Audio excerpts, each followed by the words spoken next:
Hey guys, I got a question for you. Oh, yeah. If you were to check your screen time right now, would you be embarrassed or would you want to share that? I would not want to share mine. I know it's pretty high. I would be probably embarrassed a little bit. Chuck, what about you? As far as screen time goes, mine may be high, but I wouldn't be afraid to share it because most of mine, I got one phone. It's both work phone and personal phone. So literally, I watched, I listened to 2 podcasts today. I watched a 15-minute video that Larry sent me. Other than that, it's all been work. Yeah, well, I get that update on Sunday, and I'm like, I got to cut down a little bit. So that's why today is important, because we're going to talk about screen time. If it's Christian, we're talking about it. This is the Mike Charleston Show. All right. Well, thank you. And if you're watching on YouTube, we thank you. Thank you for watching and checking us out. And if you're listening on the podcast, well, today's your day because we are going to be doing an interview today. And we are going to be talking about screen time and what to do and kind of arm parents, I guess, to what they can do. There's a lot of questions out there.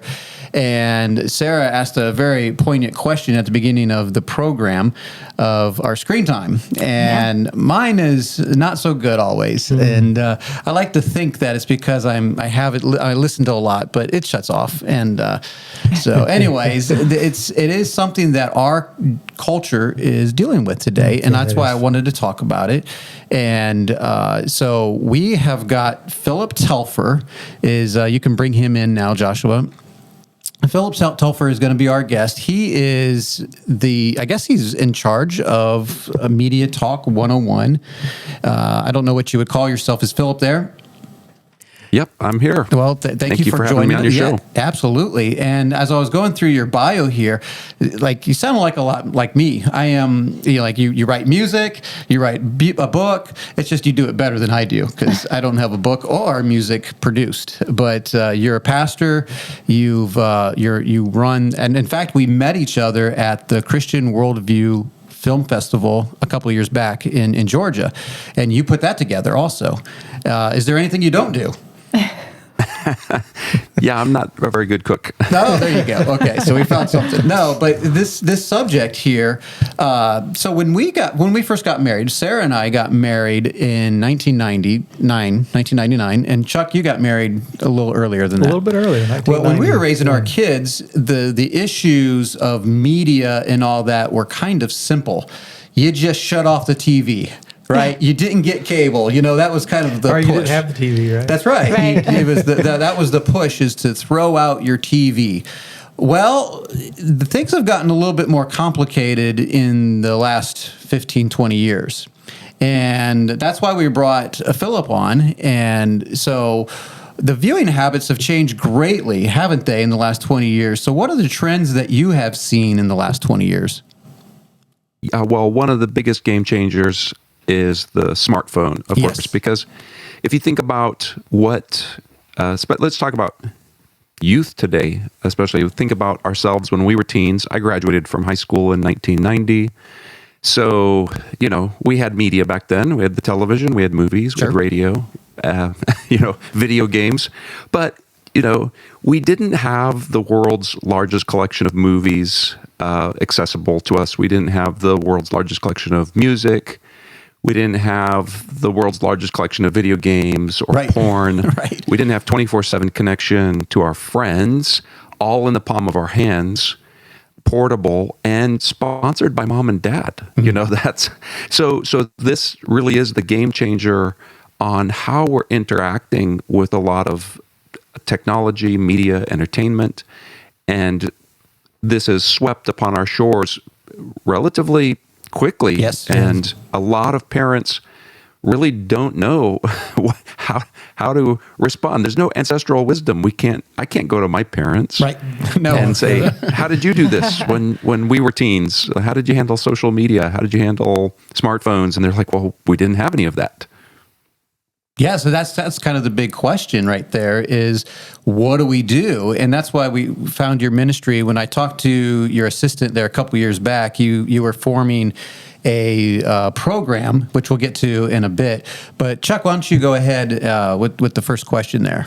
So the first question that we had listed out here is about apps and a child's phone, which, how do you know if an app's safe to put on your child's phone? Sure. Well, I want to step back a little bit further because it's a great question and I'm going to answer that. But first of all, why are we giving children phones? Yeah, that was anyway? going to be my question too, because I didn't read that. So we do it like, would you give the keys of your car over to an 8-year-old just to go cruising? And we're like, no, it's not that they couldn't drive at 8. It's just that that just might not be the best thing. We wouldn't give a 12-year-old a loaded gun in the house without some sort of training, and you wouldn't let our kids just go, strolling at night alone through a red light district in some city.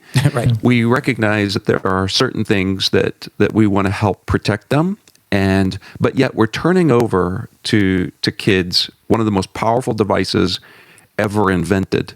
And it's a powerful tool, but it can also be one of the greatest time sinks, but also everything for good or for bad can be found on the internet. And if you have an internet connected phone, then you are asking for a lot of trouble. We're putting these tools in the hands of children and teens who really don't have the wisdom, and then we're not necessarily training them.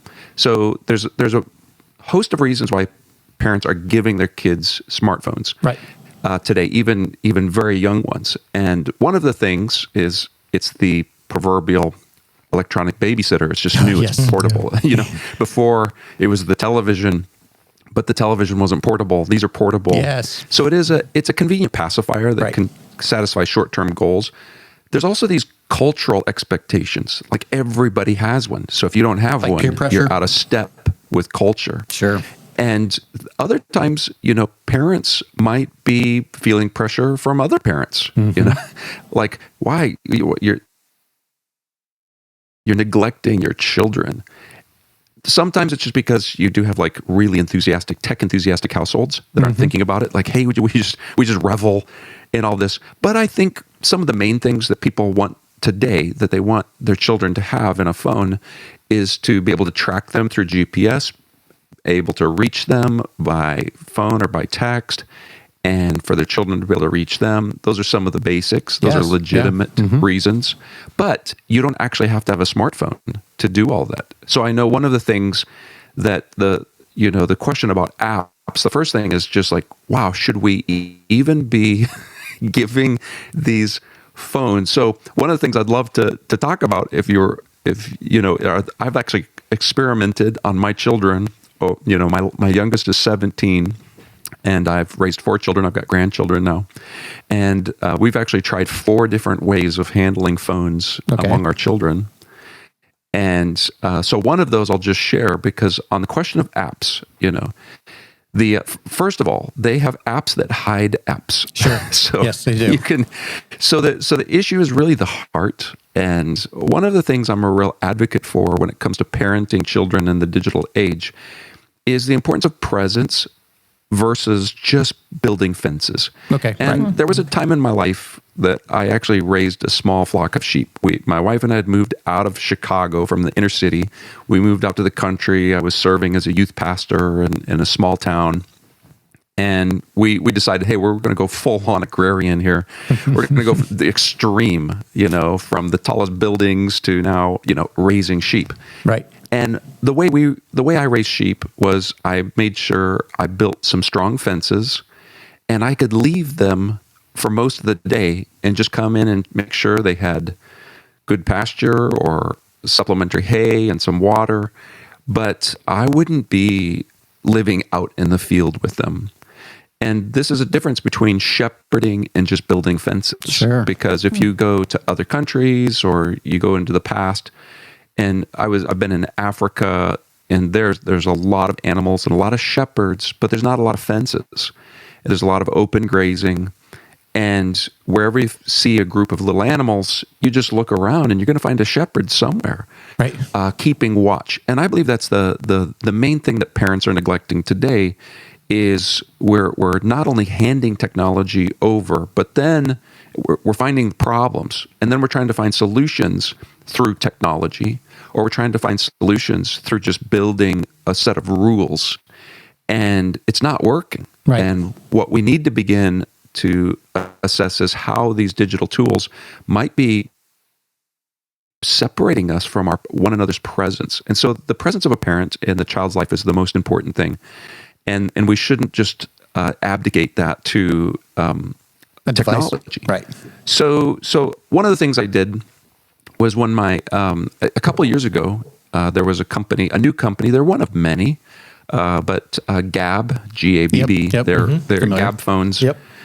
They're kind of a startup, and it was started by a dad who was concerned, about his child connecting to the internet and Sure. wanted them to have a phone that looked like a smartphone, but didn't actually connect to the internet. And so they had actually reached out to me and they said, "Hey, we know what you're doing with your ministry. We'd like to send you one of these to try out and see what you think." And I said, "Hey," at the time, I think my daughter was maybe 13 or 14 years old. I said, "Well, this would be a good experiment." And so we got a Gabb phone for her, and it's built on an Android device, but Android is open source, so they've tweaked it. It doesn't connect to the internet. Right. So, but it looks like a smartphone. You stick it in your back pocket if you're a teenage girl, and it looks kind of cool. But it texts. You can text. You can call. It even has GPS tracking. And so the great thing about that was it worked in the sense that she used it for what it needed to be used for. So she could call or text, and she can get a hold of us. We could get a hold of her if we weren't together. But other than that, it sat on the counter. She didn't ever keep it with her because it doesn't do anything. Sure. it just kind of sits there. So that was one of 4 experiments that we did, and it was a successful one. And she eventually got an upgraded Gabb phone that she paid for herself. She used it up until she graduated from high school. Sure. So I'm a big fan. There's other companies that are building similar phones today, but that's from a response, from recognizing there's a problem. Sure. Well, we just actually, I was talking to a buddy of mine who literally this week was going to get phones for his kids because they need them for school or some other activities, and they're starting to get to that age. And I was like, dude, you should wait a week. I'm talking to a guy this week. Yeah, there you go. Listen, maybe because he was like, he was so up in arms with just trying to protect his kids. And he was like, there's just nothing out there. And I think a lot of people are at that point too, where they look at the apps, they look at other things, and he's a computer guy. And so he knows there's workarounds and there's other things. And he's just frustrated. He's like, I don't know what to do. My 13, 14-year-olds are going to just walk around, start looking at whatever.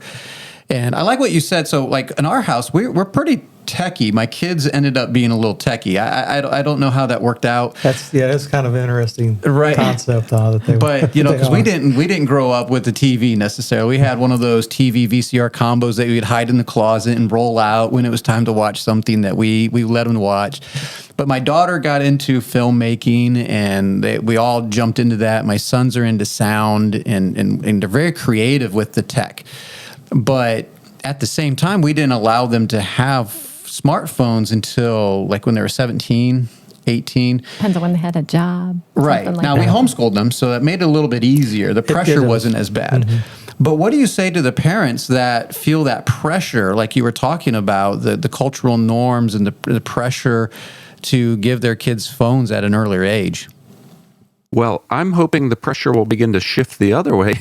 For example, I just read in the news this week that Governor Sarah Huckabee Sanders just sent out a little notice to all the other governors of the 50 states in endorsing no smartphones for children before high school. Oh, I did see social something media about that. before 16 years old, phone-free school zones, and more time outdoors. Yes. And why is she doing that? Because there's a growing understanding that we have a lot of problems. It kind of reminds me, like, I'm a child of the 80s, so back in 1984, I'm not endorsing the film, but it was iconic, and for my teenage years was the film Gremlins. Oh, okay, so sure. 1984, and the story of Billy, whose dad gives him this mysterious, cuddly, cute little creature that has some rules, that if those rules aren't followed, bad things can happen. Very and bad. He doesn't follow the rules, and the creature begins to divide, and then they trick him into breaking more of the rules, and all of a sudden they turn into little monsters, which begin to threaten the whole family and the whole community. And the rest of the film, it's actually regarded as a comedy horror, Right? And it is is a horror film of these creatures. And I think about the smartphone, and I think about parents, gifting their kids with a smartphone, and it reminds me the A.W. Tozer, the late preacher A.W. Tozer, back in the 50s. Was talking about how difficult it was for Christians to find quiet and peace in their life. And he was quoting from a psalm about being still. Yes. And he says that's almost impossible in this age of the television and the radio and the newspaper. And he says no space is now free from the world's encroachment. And he called them, he says, these are like pet tiger cubs that we've brought into the home, and they've grown so large they threaten to devour us all. Yes. And this is what we're facing. We're facing, whether it's the gremlins or the pet tiger cubs, we embrace it, but now we're seeing, once again, I'm not anti-technology. Right, I sure. love technology. We're using it right now. Right. So I'm pro-technology. The Bible is pro-technology, but that doesn't mean we should lack wisdom. Right. These are powerful tools, and they need to be handled carefully.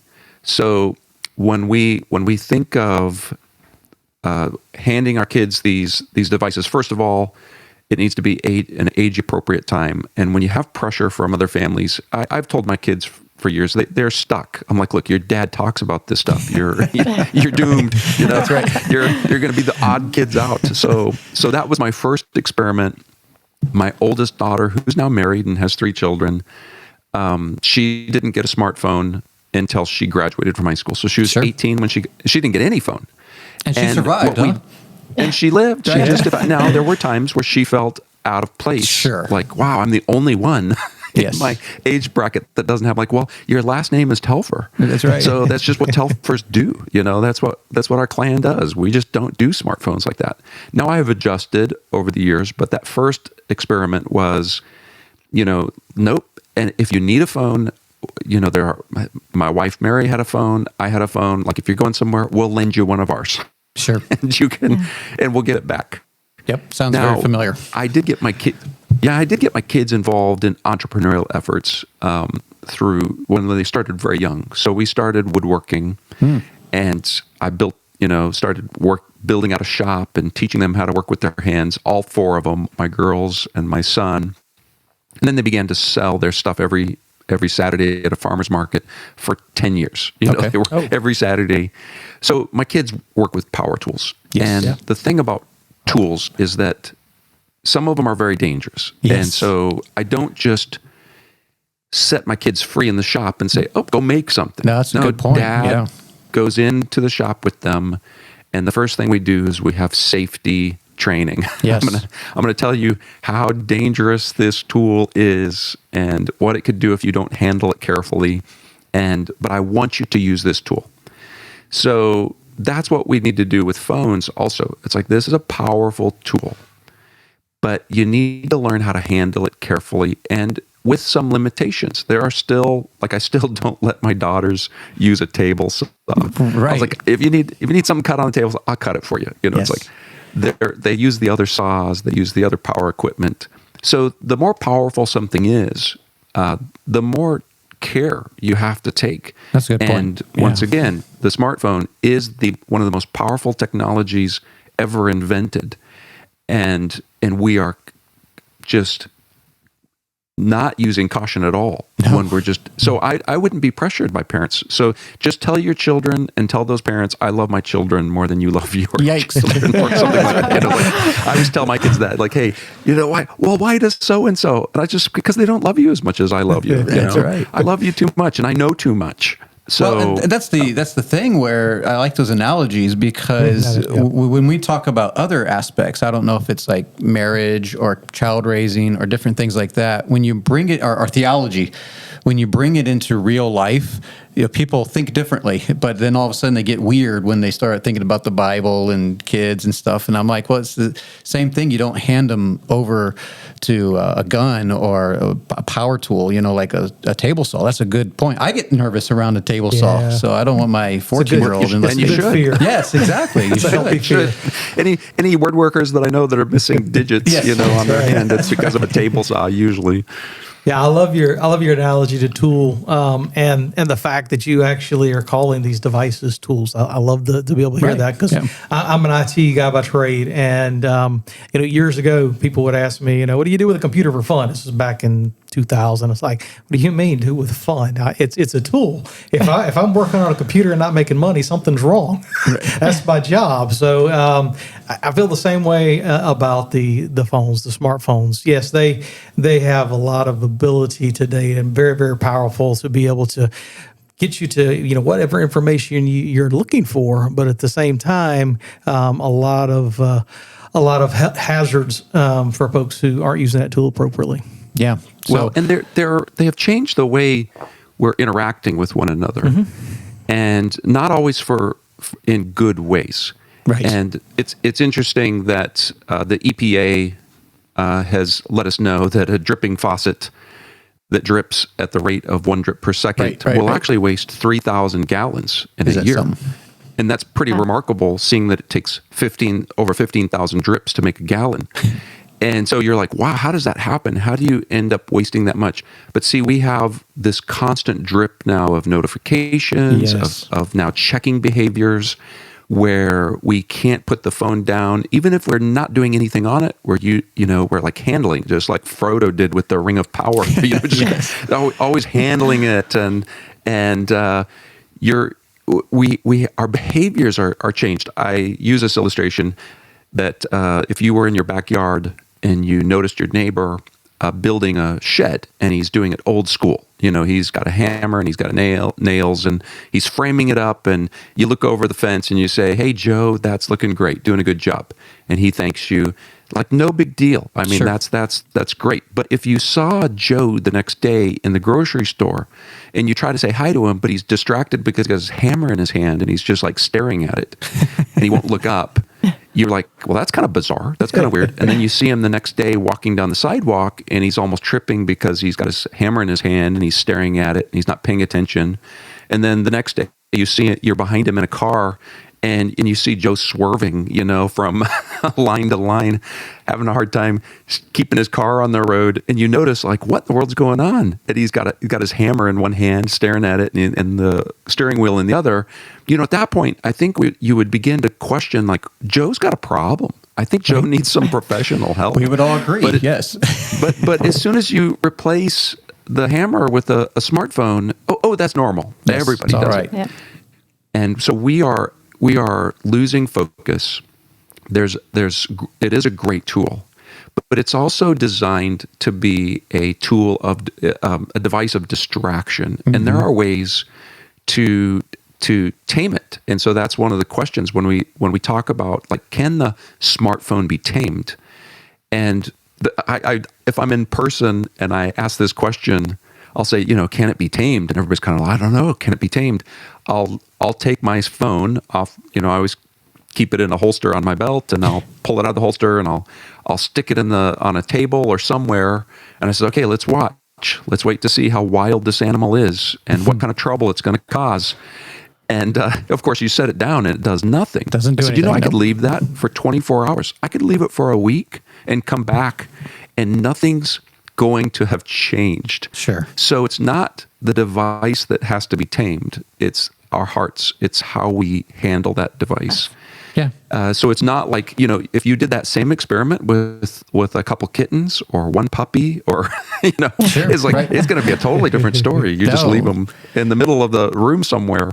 So it's, these are technologies, and they need to be under our control instead of we being under their spell. Yes. And there are ways to do this. Point. There are ways we need to gain wisdom, and we need to help this generation to know how to navigate this. So what's the goal? When we think about, as a parent, What is my goal? Well, my goal is not just to have my kids handle technology with wisdom. My goal is that they'll follow Jesus Christ and keep their eyes fixed on him. I just know that there are tons of obstacles today in this world that are distracting people's attention from that main goal. And I want to help them keep their eyes fixed on Jesus, as Hebrews 1 and 2 says, and run that race. But in Hebrews 12, 1 and 2, it tells us that as we're fixing our eyes, it says, lay aside the weight and sin which so easily ensnares us, and let us run with endurance the race that is set before us. So if you're running a race and you're running it to win, you're not going to take a backpack full of rocks, on that race. People don't do this. It's like, if I want to win, I want to run light. I don't want anything weighing me down. I don't want obstacles in my way that are unnecessary. Right. So that's what we need to train our children. I want you to handle technology well. And I want you to keep your eyes on Jesus. Now let's look at, what are those stumbling blocks? What are those things that can distract you? What are those things that can take your eyes off Jesus? What are the things that can take your eyes off other people, since, the two great commandments, love the Lord your God with all your heart, soul, mind, and strength, and love your neighbor as yourself. So how are you being unloving towards your neighbor in how you're interacting with your phone right now? Sure. Because they have a new term. It's called phubbing. Yes. Came across this, so phone snubbing people. I've been guilty. And parents are phone snubbing their children all the time. All the time. And Christians are snubbing each other with their phones. Well, maybe you should define phubbing for those who don't know what that means. Yeah. Phubbing is just, it's a play on words. Phone snubbing. Yes. So phubbing. Basically, when someone is like talking to you and you're just like, but you're still texting, you're not really paying attention. You're just ignoring them. You're hearing but not listening. Yes. Yeah, you're not part of the. You're not prioritizing did you have a question, presence. Babe? Well, yeah, like at the beginning, I asked if you guys would be embarrassed about your screen time. So Philip, I was wondering, if somebody does find their screen time to be too much, or their kid's screen time is too much, what are some of the best ways that you would say could help to step back from that and like tone it down a little? Sure. Yeah, there's actually a couple really important things to think about. One is just the need for self-control. Sure. Just like you think about a diet. And so one of the things I've advocated for years, since I've been speaking on this subject for 20 years now, so that it predates the smartphones and social media and YouTube and a lot of things.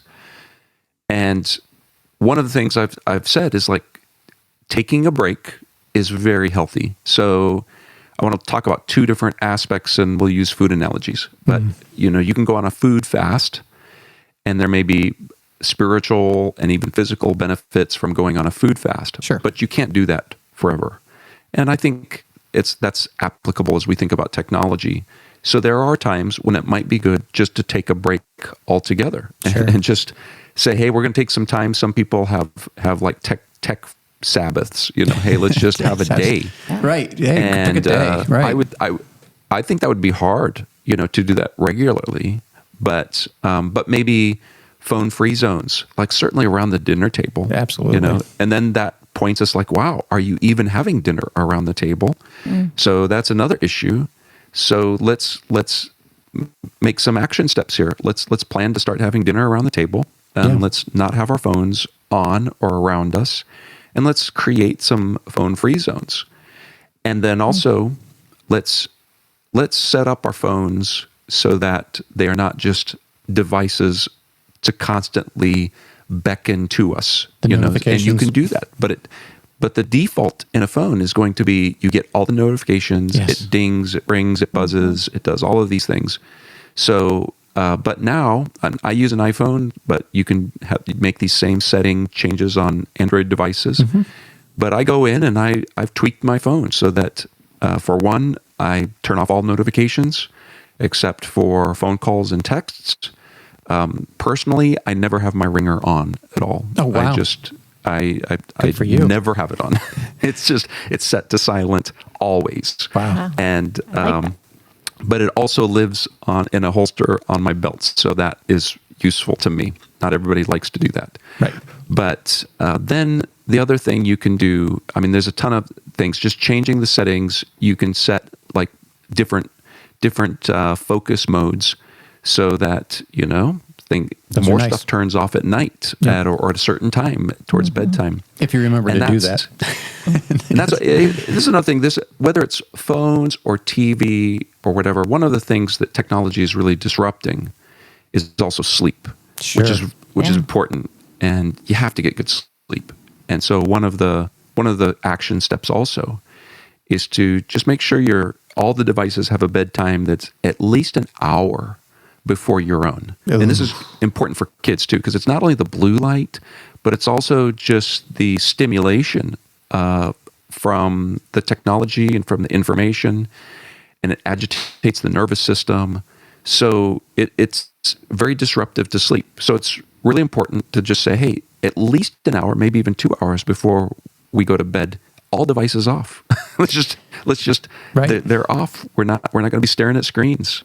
So we're going to read. We're going to sit in low light and read a book, or we're going to do something else. Well, I subscribe to your ministry thing. You send out an email, and a couple of weeks ago you gave 10 alternatives, to screen time, and so I saw on the blog 101. 100. Well, there's probably, but you can check that out. But Chuck, here's a big question for you. So you mentioned earlier, Phillip, that the phones, these devices are damaging our relationships, and we're not actually communicating with one another, even if we're in the same room with each other. And big advent of that is social media. So I wanted to kind of go to social media and get your aspect on how to deal with social media and how it's how we can helpfully interact with social media.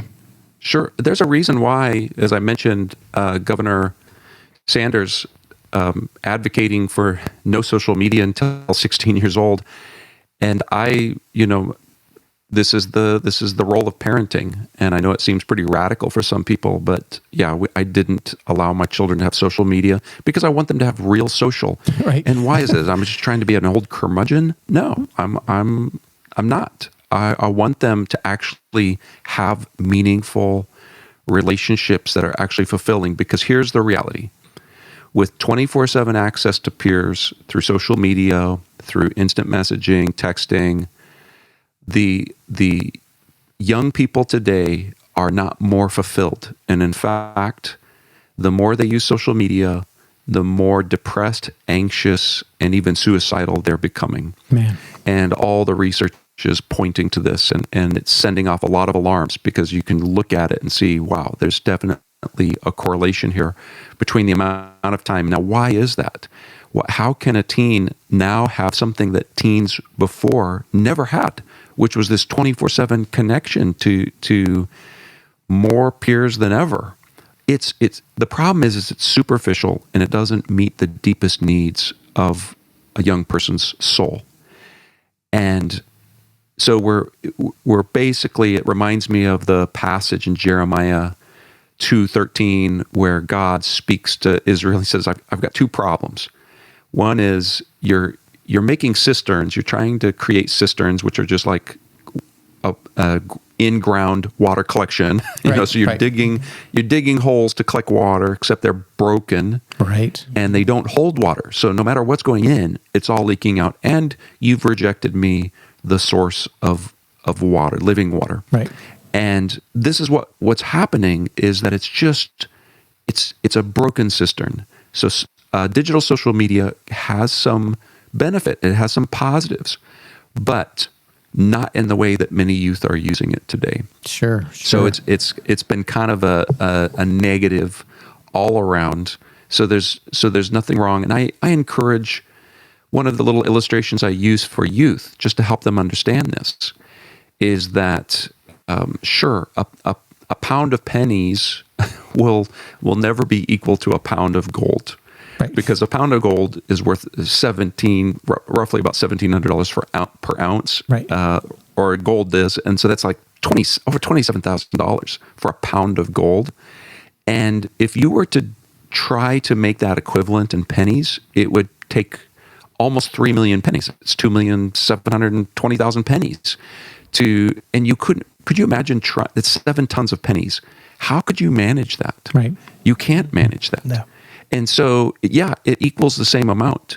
But so what what I really encourage young people to do is like, look, 1 or 2 really good relationships that you cultivate in person is worth it's like the pound of gold. Sure.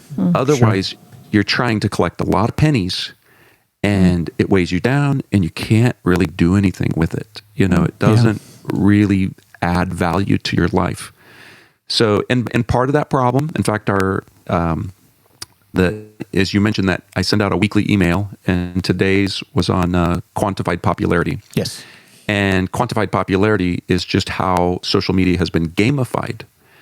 So it's designed so that you can quantify how popular you are. Now, when I was in school, there were popular kids, there were unpopular kids. I was in the unpopular crowd, but we found each other. The unpopular kids could find a small little group of unpopular kids. That's right. But none of us wore a number on our chest. Interesting. That was a quantifiable number, like points in a video game that shows where you are in the pecking order. But that's what social media is doing. Every person can see, oh, wow, like I don't have as many likes, follows, positive comments, personal messages. I'm a loser. And so that's called upward comparison. You're always looking upward and seeing how other people do better. Well, that begins to drive a culture that says, how can I get more attention? Right. And so then you begin to do, the risky behaviors or the attempt to get attention is not healthy, and it doesn't help you. It doesn't help the world, but it might get you a few more likes. That's interesting. But it's not meaningful. That's interesting. So I want to follow up question or to the social media, since we're talking on that, and I hope I don't catch you off guard here because it's a specific article that you wrote on one of your blog posts. Think before you post. The acronym THINK. Can you talk about that? Yes. Oh, yeah. I heard this years ago, not in a social media context or internet context. It was by a pastor, Alan Redpath, who taught this to his congregation just about using their tongues wisely. And so the acronym THINK is T, is it true? So before you say something, just ask these questions. Is it true? H, is it helpful? I, is it inspiring? N, is it necessary? And K, is it kind? Well, there goes most of my posts. Wow. So there you go. Huh? So I thought, that's Wow. I thought that was great. And when I was a youth pastor over 20 years ago, I taught all the kids in my youth group this. I actually printed it on little cards for them because they wouldn't use their tongues to bless others.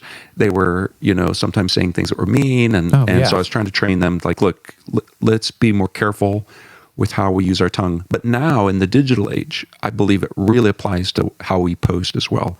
Is what I'm posting true? Is it helpful to people? Is it inspiring? Is it necessary? See, that's a big one. Yes. Yeah. And is it kind? So yeah, thanks for asking that question. That's a good. No, I like that. I like that acronym. That's a good one. Well, I know earlier you were saying we just have a few more minutes here, but you were saying that the relationship with your kids is huge, not just to put up fences. And I think that is key. Obviously when we first were introduced to all these things, we put up the fences and then we're like, okay, we still got to communicate with our kids. But assuming that people are going to... Yeah, assuming you don't want the sheep to get out. Right, but what are some of those good filters that you have found? Because we used to, there was one that we really loved, and then it was gone, and we didn't, I forget what it was called. Yeah, I don't know, but it was a really good one, and then it just went away, and that's the problem with these things. Then try to find another one. But what do you suggest any filters, or where do you go with those? Well, there's two different types of things you can use. One are filters that filter out content. The other is reporting software. Reporting software is a little more common. There's a lot of different. Oh, really? Okay. So Like Ever your Covenant Accountable Eyes? is one that I'm familiar with. Covenant Eyes actually does both. It does reporting and filtering. But I still so there are products out there that you can use, but there's always a way around Sure, them. absolutely. If the heart is not changed. Right. So I have a book. It's called Media Choices, Convictions, or Compromise. And in that book, I have a chapter. It's called The Best Internet Filter. And the answer to that is the fear of the Lord. Sure. The fear of the Yes, Lord is the best absolutely. internet filter. Yep. And if you don't have it, then you will, the heart, if the heart is not going to be governed by God, yes, then it does have to be governed by law, but that's not what God is looking for. He's not looking for us to be governed by law, but to have our hearts changed. But until our hearts are changed, you can't live lawlessly. That's Right, sin. right. So there are fences, and so we do build barriers, and that part of that is training. So the things I would encourage parents to do to have those. Yeah. So if you want to use, well, once again, we didn't need reporting software, and I didn't need filtering software because I wasn't giving my children devices that, Sure. So, Yeah. and so the first, which I've already mentioned, is prioritize presence. So be present in your children's life. Walk through life with them while they're in your home. Walk together through this. And this is spend including as much time as you computer can screen with them. time too, right? I mean, we're talking That's not right. just devices. We're talking about computer time. Yeah. Oh, yeah. So your computer should be, if you have a family computer like we do, it should be in a public space. The screen should be facing so everybody can see it. And so we, no devices in the bedrooms. And we even, for a lot of the time our kids were growing up, we also did not allow earbuds because sure. we wanted to celebrate entertainment with community. It's like, hey, we're going to, so yeah, I've got Bluetooth speakers all around the house, and Right. yeah, hey, just we're going to listen to whatever you're listening to together. I might not even like it, but we're going to do it together. So some action steps for parents with their children. So the first thing is, it's going to be the hardest hill to climb for parents. And that is, you've got to model it Yes. before you can mentor your children. And we're not modeling it very well. The behavior of parents has been terrible. So so I can't, this is where I'm like so empathetic towards our youth because I look at how adults are handling technology. It's like, this is pathetic. So as adults, we need to be better at modeling it to our children and Sure. showing how we can handle technology with wisdom and not have it control us. And then moderation is just is a virtue, to do things in moderation. And another action step for parents is, don't just take things away. This is also a hard one. Part of this becomes the default because nobody knows what to do with themselves. Right. So an action step is to replace versus take away. Like, replace the digital screen time with something better, but it's going to cost you more time, money, and energy. So, for example, a board game. I don't always like to play board games, and I may not even like the games that my kids like to play. And sometimes my brain doesn't want to play a game, at night. So as a parent, I might have to die to myself and go, okay, it's not as easy to get out the game, get everybody around the table, Right. or get out a deck of cards or something. We gravitate towards the screen, or just doing things like I got my kids into the shop, or my son, we built remote controlled airplanes from scratch, wow, for nice. several years. Yeah. These were non-screen based time that we spent together. Sure. And then I also mentioned, when you do consume entertainment, which I think there's an appropriate place for that, do it as family. Sure. So this is an easy one. You just, hey, if we're going to watch something, we're going to watch it together. And Sure. that gives you an opportunity to talk about the worldview. It gives you an opportunity to address anything that comes up. Definitely do your homework ahead of time. Sure. I'm a big fan of like doing your homework, going to IMDb, which is just the Internet Movie Database, and under every movie listing, going back for a long time, if you look down far enough, you're going to find a parent's guide, and you just look at it's just reporting on what is going to pop up in this film. So that's helpful to know, and I use that quite a bit to make a decision. Is this going to be something we're going to watch or not? So yeah, so those are some action steps, and then not to allow boredom to always result in screen time. So boredom needs to result in creativity and other things, but that's the default to screens. Absolutely. No, I like that because we didn't allow TVs and screens for a long time with our kids. And it wasn't like I was anti-TV and all that. I'm like, you got plenty of time for that. I wanted them to be creative and build things and go out and experience life. And eventually technology came in and they have phones and things now. They're married and moved on. But we're running out of time, and we really do appreciate your time here, Phillip. But before you go, why don't you go ahead? You have a program. It's Media Talk 101. Actually, there's you have a couple different websites, but the Media Talk 101 is it's free, and you can go, and there's so many lessons. But why don't you describe what it is? If people who are interested, in getting some help in all these different areas, I mean, just a 45-minute conversation isn't going to solve all these issues. So why don't you go ahead and tell your what your program is? Sure. Well, my nonprofit is called Media Talk 101. So our main website is MediaTalk101.org, and you can find some helpful articles and videos and some resources there. But what you're referring to is a new online course for teens and families called Screentime 101. Okay. And you can find that at screentime101.com. And that is completely free. It is 19 lessons that are about 15 minutes each. They're video lessons. Oh, wow. Okay. So they're 15 to 20 minutes each. There's downloadable follow-along notes. There's a quiz at the end of each lesson, and you can get a course completion. Now, this is focused towards middle school, high school students, but some families like to just do it together. But otherwise, you can just assign it to them. If you're a homeschool family, you can do it as curriculum. If your kids are in private Christian school or government schools, you can just assign it as extra, extra homework to do. But altogether, it's probably close to 5.5 hours of content. And essentially, it's a lot of the things I've been teaching to teens for the last 20 years, but boiled down into something that they can access. Because I pastor full time. That's my day job and my night job and my weekend job. And so I don't travel as much as I used to. So I wanted to be able to get this content out to families. Sure, but this is obviously a big passion of yours. Yes. It's a necessary one. We mentioned the weekly email. So listeners can go to MediaTalk101.org and sign up there.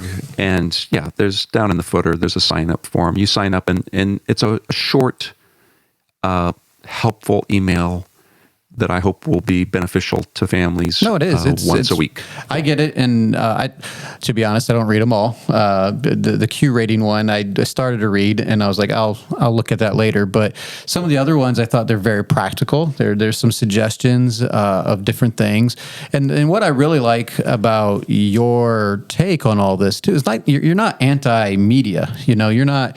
You make the Christian Worldview Film Festival for crying out loud. This is something that we want to do in a good way. And that's what I appreciate, because a lot of other people you hear just be like, well, just throw away your phone, just get rid of it. And I like what you've said here. It's not about just getting rid, but where is your heart? Where is your parenting? Are you going to check in with your kids? And so I really do appreciate that. So, but Phillip, I really do appreciate this. We have to have you on again at some other time, maybe with some other media questions, because this subject is huge. I mean, this is a huge subject, but we're going to send people over to Screentime 101. I mean, they can go to Media Talk 101 too, but we'll send them over to Screentime. Is it Screentime 101? And we'll encourage people to head over there and to check out your program, because I think this is very needful. Well, thank you very much for having me on your show. Well, thank you very much for showing up.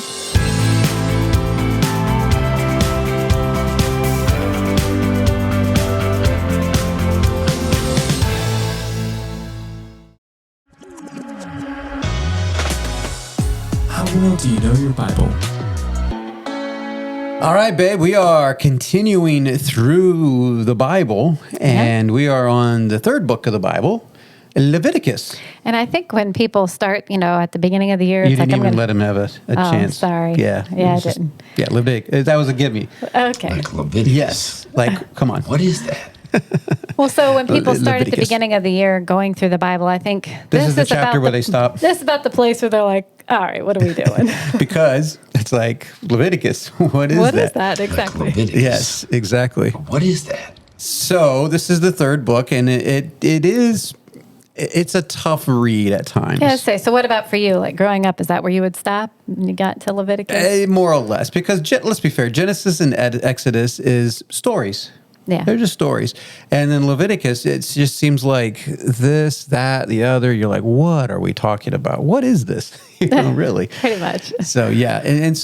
But when you actually read it and study it, you find that it is a very profound and important book. I remember doing a whole study on leprosy for the youth group that I was leading many, many years ago, when I was 19 or 20 years old, and get the leprosy out of the house, and I studied from Leviticus, and it was very interesting, the pictures and types and that we have with Christ, and so getting the sin out, the corruption, which was what was it called, the yeast and the mold, basically, in the house.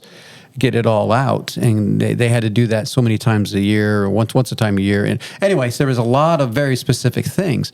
So anyway, Leviticus, starts out there is. We just got back from. Well, we didn't get back from, but Exodus. They left Egypt. They left Egypt, and they're coming to their land, and they have the plans for the tabernacle, and God wants to meet with His people, right? Yeah. This is how they're going to meet with their people. But we have a problem with the meeting with God. And what's that? That we're dirty. We're sinful. Yeah. Yes, and we're not pure and clean. We're defiled. And so we have this tabernacle that God's dwells in. Right. But we can't just waltz in there and like, all right, I got something to say. I got something in my life. I got whatever. It's like, no, He has a very specific plan for how somebody can approach Him in the Holy of Holies. Yes, He did. Yeah. He did. And he said it. And so even Moses couldn't even enter in. Right. Now, we'll get to that in just a second. But he had a very specific way that you would approach God. And I guess the theme that you could get from this book is holiness. Yeah. Like God is holy. Yeah. And holy just means like set apart and is unique and different and Sanctified. Yes, all those terms as all in one, and the uniqueness of God, and so he's separate from us because He is pure and righteous, and we aren't. Right. And so He wants to make a way where He can meet with us, and that's significant. I mean, the God of the universe wanting to come and dwell, tabernacle with us, and so He builds this tabernacle, gives them.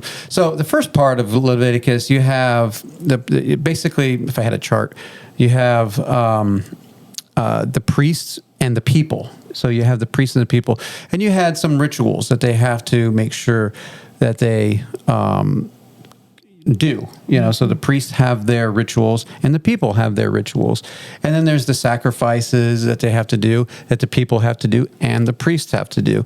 And then there's the purity. So the priests have to keep themselves pure and the people have to keep themselves pure. And kind of right in the middle of the book is the atonement, which is huge. That is what bridges it all together. And if the atonement is, people throw out the atonement, but that is what makes us be able to meet with God. Yeah. And so this is the story of Leviticus right here. And there is a lot of weird stuff in here. There are at least weird to us. Sure. Right. Well, I'm sure maybe it wasn't weird to them. I don't know. But there are like some of the things in the cleanliness things to be able to meet with God. The priest had to do, don't touch dead things. All these things weren't necessarily sinful in and of themselves, but you couldn't approach God unless you were clean. Right. So there was clean and there was unclean. And then something with animals and things like that, eating, there were certain clean animals and unclean. It's not very specific or clear why certain animals were. That's just what God said. At the end of the day, this is to separate His people from other people. And kind of like he separated, he wants to separate his people unto himself. He wants them to be holy also. Yeah. So they have to dedicate themselves. They have to do these things to approach God. And the priests have to be separated even more. Yeah, I was going to say, it seems like there's a lot of separation. We think God just wants all unity, and of course he does, and that's a different thing. But I mean, you're right. We're separating the people from the rest of the people in the world, and then we separate the priests even further. It's like, okay, they have this whole other category that they have to meet. So even to the point where Aaron's son paid the price. Yeah. Because this is a lesson for all of us. We just sometimes, we take it for granted. Like, we're saved, we can enter in the presence of God, and that is true. Yeah. And we just come into the throne room boldly. And sometimes we forget sometimes how holy God is. Just because we've been cleansed and we've been purified and all that, there is still a holy God we're dealing with here. Mm-hmm. And Aaron's son took that, both of them took it very lightly, and they were killed. Yeah. And so God is holy. And in fact, that is mentioned 77 times in this book. The word holy is in there 77 times, more than any other book in the Bible. Right, by far. By far, yeah. Right. Because second place is in the book of Acts. Acts and Isaiah are tied for second place. Which Acts is kind of, it cheats a little bit. Not really, because holy's still cheats. important, but it just says Holy Ghost a lot, right. So Holy Ghost, and but holy in how we use it for God, not to offend the Holy Ghost here now, but right. But Isaiah has it in there good bit, but it is way more in Leviticus than any other way. So it shows us just how holy God is. Yeah, and there's actually a number of Bible teachers that say Leviticus is the most important book in the Bible, and it's because of this aspect of holiness, because in order to understand who God is, you have to understand how holy he is. Sure. And so it's a big deal, and you think, all these chapters that you read, and, you have to do this and cleanse this way, we just think, what's the big deal? Well, it's a big deal. It's a big deal. Because God is holy, and that's what we don't understand. So we're just like, well, I mean, doesn't he just loves us, and we can just do whatever, but it's like, no, he actually had a specific layout for how to approach him. Absolutely. And some of those Bible teachers were, you have a couple of them there. I mean, Chuck Missler said it, but he was quoting J. Vernon McGee and Samuel Kellogg. Kellogg. Oh, like the cereal guy, huh? I don't know who that is, or Albert Dudley, whoever he was. But right. anyway. But there's, once you realize the holiness of God, that is important. So, key verses in the Bible, when I was in Bible college, my first roommate, shout out to Ryan Clauden. Hey, buddy. He was my first roommate, and he had a verse on his wall from Leviticus. Wow. Yeah, Leviticus. Wow. And it was, all fat belongs to the Lord. And so it was, it just all fat. He thought that was a great verse. So, yeah. Okay. And so anyway, wow. But there's a couple real good verses in this book. There's a lot of rules and regulation, and almost seems repetitious at times. But what are some of the good verses? There's a couple. So Leviticus 11:44 says, "For I am the Lord your God. Ye shall therefore sanctify yourselves, and ye shall be holy, for I am holy." And that's quoted back in Peter, right in the New Testament again. And then 17:11. And then the other one is, "For the life of the flesh is in the blood." Yeah, you hear that a good bit. The life of the flesh is in the blood, and that is true. And that's where sacrifices come in. Like, when you realize what sacrifices are, and I don't want to go on this too much, but something has to die for your sin. And that was a reminder of all these sin offerings that they do. A lot of things, not everything was a blood sacrifice, but there were blood sacrifices, and obviously the atonement. Once a year, the priest went in, and definitely not without blood.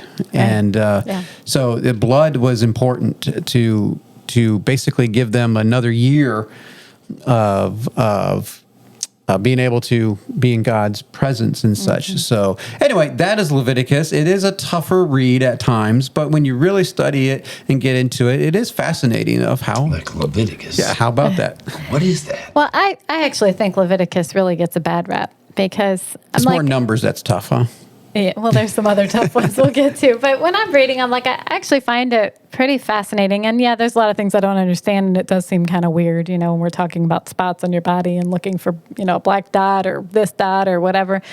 But I don't know. I saw somebody said that it's a book to study, not read. Of course, you have to read it to study it. But, you know, if you're just reading and you're like, well, let me see what the Lord has for me today, and you open up Leviticus. You'll be like, what is that? Yeah, exactly. So, yeah. But I think that if you study and you actually, you know, I mean, if you need to like go find helps or whatever to help you dig a little deeper, you'll find that, wow, there's actually a lot in here that helps to make sense. Like I just was reading about it yesterday and found something with the grain offerings, and they had to offer it with salt. And that's the first mention of something with salt or whatever related to an offering.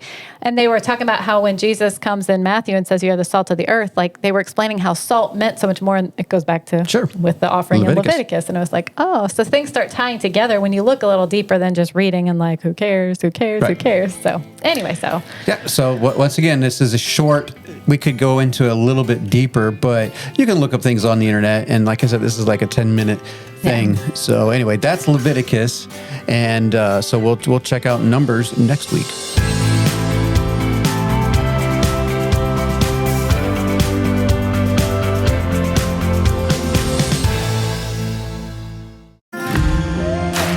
Missionary Stories with Chuck.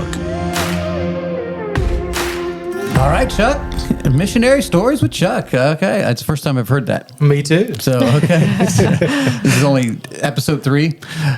So I know this person. I thought you would. So, yeah, I know this person. Pretty well known. So, yeah. So our missionary story today is about missionary Darlene Rose. Yes, we have some audio of her, actually. So, yeah. we do. Yeah.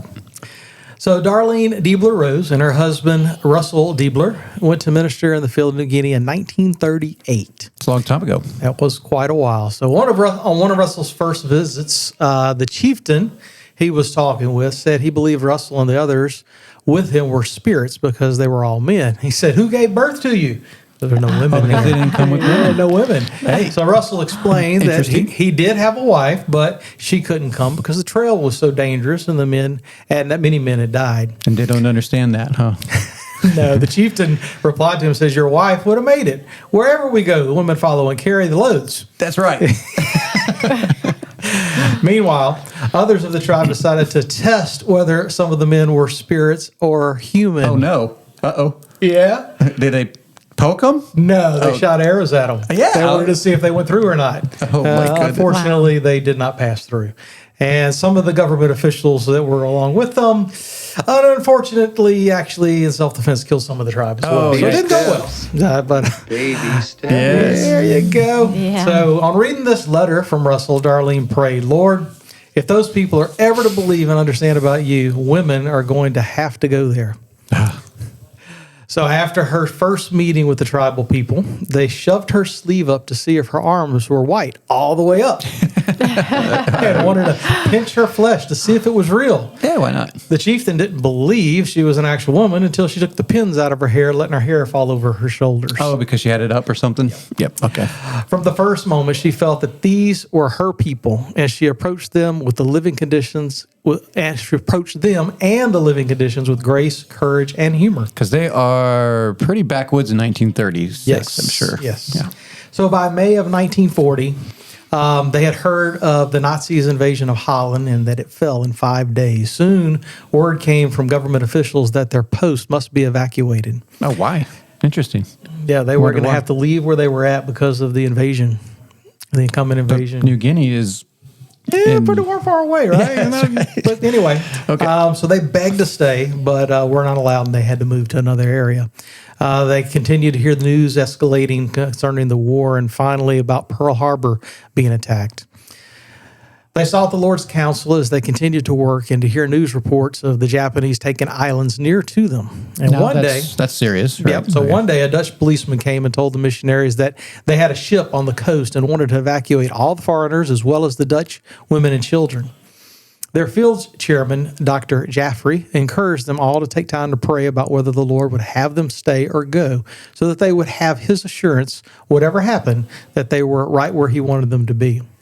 None felt led to leave. 3 days later, they learned that the ship had been torpedoed and sunk with no survivors. How about that? Wow. Yikes. Now, by March 8th, 1942, their island had been taken by the Japanese. They allowed them to stay together for a while until one day, suddenly they came to take them in. The Japanese? Yes. Okay. Russell's last words to Darlene were, "Remember one thing, dear. God said that he would never leave us nor forsake us." And she never saw him again. Yikes. So they don't even know what happened to him? She found out later. Okay. I don't cover that, but she did find. Okay. The women were taken to a prison camp. The commander, Mr. Yamaji. Okay. Was it a question mark at the end of that? Yeah, I want to look at Sarah, see if I said that That's right. how I said it, but- Yamaji. Mr. Yamaji, the commander, was notoriously cruel. Yet God gave Darlene some measure of favor in his eyes. When news came that Russell had died, Mr. Yamaji had called Darlene to his office to try to encourage her somewhat. God gave her grace to tell him she did not hate him, that she was there because God loved her and God loved him, and perhaps he allowed her to be there to tell him.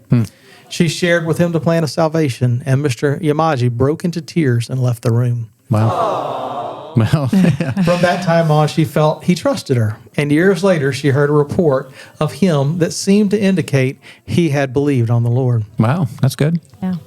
Sometime later, Darlene was taken by the secret police to another prisoner for questioning.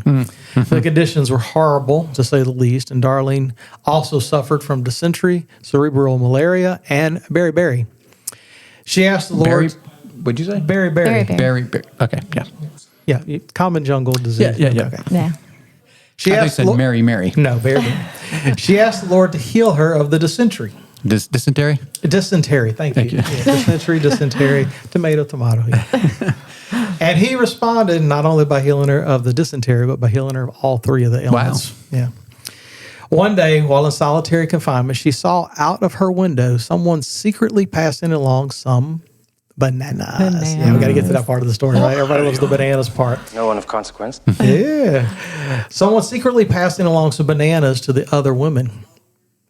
She knew she would never receive one, but she began to crave bananas. Then Mr. Yamaji came to the prison to see how she was doing and to inform the secret police that she was not a spy. And after he left, he had 92 bananas delivered to her. Well, I wonder why 92. I think that's how many were in the Okay. multiple bunches. I don't think he counted them out. No. So this is all in the book, Evidence Not Seen, A Woman's Miraculous Faith in the Jungles of World War II. And it goes on to tell the end of the war and opportunities she had to visit Russell's grave and to speak to some of the men who knew him, the process of getting back to America, rediscovering such luxuries as showers, and fear upon arriving back in America and not knowing what to do or how to contact her family. Right. So if you're more interested, you can go read the book. Darlene recuperated at home for a long while back in America, and eventually remarried and went back to New Guinea as a missionary. Darlene's story is a marvelous one of the grace of God and her courage, faith, and endurance amid the most trying of circumstances. Yeah, you've read the book, haven't you? It's my favorite book. You've read it, really? Yeah, I read it to the kids multiple times. It's amazing. So, yep. So we know the story pretty well, Yeah. and it's a good one. Yeah. Yeah. It's a good one. I didn't realize you read it multiple times to them. Yeah. And that's your favorite? That's what I've said missionary for story years. or favorite book? I mean, apart from the Bible, I would say Wow. it's my favorite book. Yeah. Wow. Wow, favorite book. Yeah. Yeah. I mean, Wow. that is, I'm trying to I thought talk she you out was of being it. a But favorite missionary biography book. No, just favorite No, I think just it's my favorite. favorite. wow. Yeah, if you want to go That's see it, say it again. Evidence Not Seen, A Woman's Miraculous Faith in the Jungles of World Yep. War II. Yeah. No, it's a good one. So, Yeah. you could check it out on Amazon or your local library. I don't know. Yeah. But buy it. Yeah, get it. So, yeah. All right. Well, thanks, Chuck.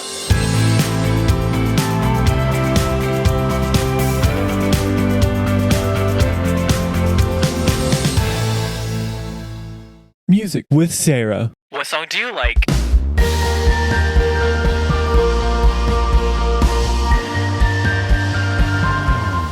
All right, babe. This is another week. This week, we're not doing anything really that new. In fact, we're going the year before we got engaged. That's right. Well, actually, Well, it's the year before I got engaged. married. Right. It's the year we got engaged. So this is from the old Vineyard Music, and this is from what CD is it? It's called You Shelter Me. You Shelter Me. I remember that CD, just like it was yesterday. And we just Except it found out wasn't. it's like 24 years ago, 25 years ago, something like that. Been a while. Written in 1998. And about 26 years ago. And it's called Rock of My Salvation. Yep. Rock of My Salvation by Brent Helming. Okay. Yes, it's Brent. And anyway, I've wanted to do this song many times, but just keep putting it back and putting it back. And this week, actually, I was listening to somebody talk about the difference between bricks and stones and rocks. And anyway, so it had me thinking about rocks. Okay. And so this song is about how Jesus is the rock of our salvation. It makes me think about that foundation that he is, and that's so important to have a solid foundation. You know, we have to build our house on the rock, not on the sand. So anyway, but it's a little bit like a hymn, I guess you would say. It's a hymn sounding. It's got verses and a chorus. And, and it's something you could probably put in a hymn book and no one would know. Yeah, pretty much. It's a simple song, but it's beautiful. And it says, "Those storms of strife assail me without warning, and though they try to steal my joy." Assail, so that's like an old-time word. Yeah. "And though they try to steal my joy away, I will find rest in knowing you have saved me, precious Jesus, rock of my salvation." Right. And I love that verse because we all do have storms of strife and things that come in our lives if you live long without enough. warning. And, you know, we don't always know when things are coming, but the beauty of it is that he is our rock. He is that solid foundation that we have. And then the second verse says, "Though times I stumble and fall short of your standard, I'll rest assured there is love enough for me, for I find strength in knowing you have saved me, precious Jesus, rock of my salvation." Right. And then the chorus just says, "Oh, my Jesus, rock of my salvation, who bore the weight of Calvary's wood and shame and cleansed my sin in the crimson flow of mercy, precious Jesus, rock of my salvation." Yep. That's it. It's a very simple song, but I think it's beautiful, and I think the words are very true and have deep meaning. So They do. They do. One of my favorites has been one of my favorites for a long time since it came out, and it's Well, that's not exactly true, because you said just before I got on, you and your roommate would sing to another song on this over and over, this album. well, that one was more of like a Just a fun song. yes, Yes. but This was the rock. Yeah. And this one stood the test of time. It has stood the test. There's some other good ones on that There's album too. there's a few good ones, but this one is really like, it's funny how there's certain albums, CDs, whatever, that we listened to years ago, and for some reason there might have been a song that just wasn't our favorite, but over the years it pops up and keeps moving up. There's a few of them that like that. Usually if I like a song right away, I'm going to still like it later on. But this one, I liked it. I liked when it it first then. came out. I liked it now. I liked it many times in between. It's come when up. it first came out, I thought it was a hymn, personally. Oh, really? Yeah, I just thought they were singing a hymn, and I realized he wrote it. So I was like, oh, that's kind of cool. And it's a powerful song. It's good. It's simple, but he's our rock. So it's a very simple song. I think a lot of people can relate to it because the first verse is those storms and trials, and the second verse is though at times I stumble, and there are times where we're not perfect, you know, but it's not based on our perfection, thank goodness. It's based on his saving grace. Exactly. His love never runs out. So. That's right. Good song. Go check it out. Check it out on Spotify, Apple, wherever you do your stuff, YouTube. Rock of My Salvation from the album You Shelter Me. Right. So it's from Vineyard Music, You Shelter Me. So it's touching the Father's heart. Right. Yeah. I know we just threw a whole bunch of things out there. Touching the Father's Heart is a series from Vineyard Music. The album is called You Shelter Me. So, and the song is Rock of My Salvation by Brent Helmy. The Mike Charleston Show is brought to you by Fellowship of Believers. For more information, go to our website at fellowshipofbelievers.org. Thank you for listening. We hope we have encouraged you to stand strong in the Lord Jesus and grow in Him.